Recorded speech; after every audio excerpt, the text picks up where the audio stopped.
we have the roar of V6 turbocharged engines heading out onto the circuit. Way back to 1964 when they did race in red in the States.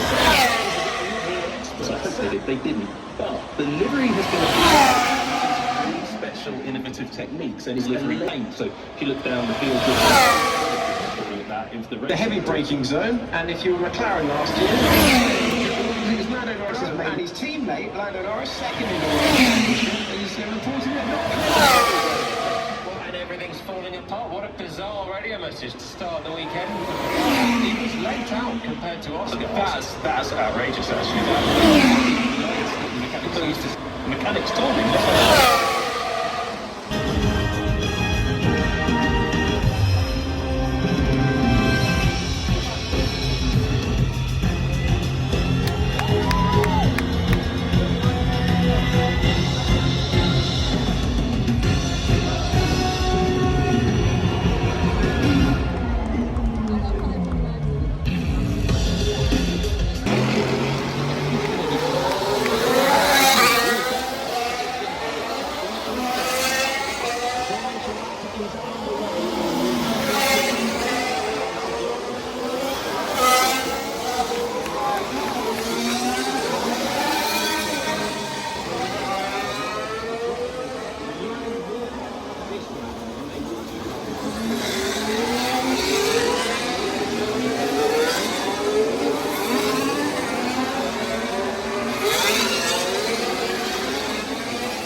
here we go then. Nervous glances from the crowd. Here come the lights.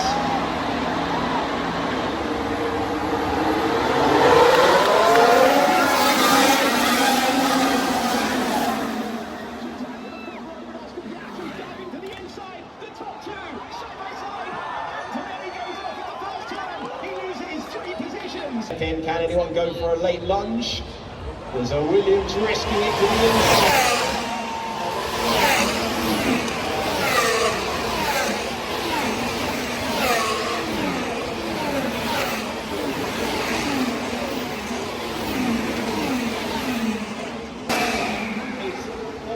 With the leaders. That will get better and better, and the leaders will get worse and worse. I think switch is the right call, even if it has to go.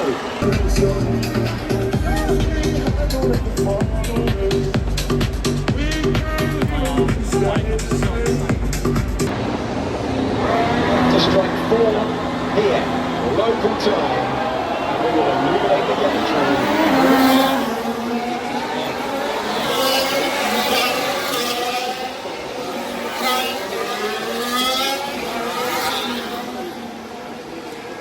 And here we go, green flag at the back means it's time to look to the lights in Miami.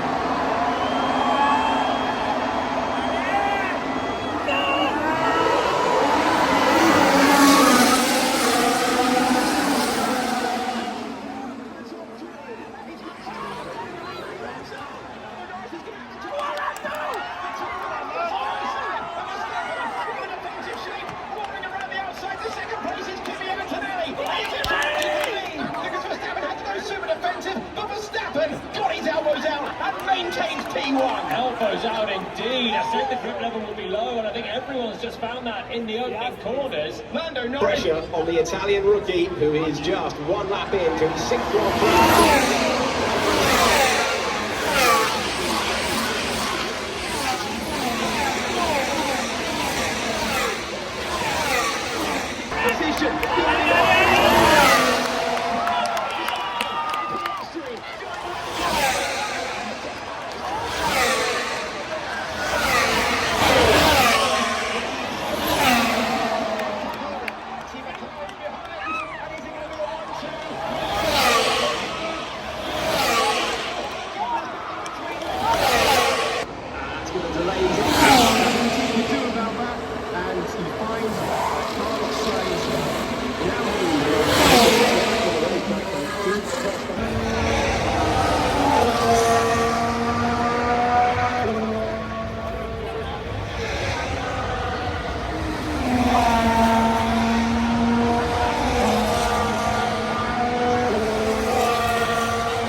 Oscar Piastri on his 5th podium of the year.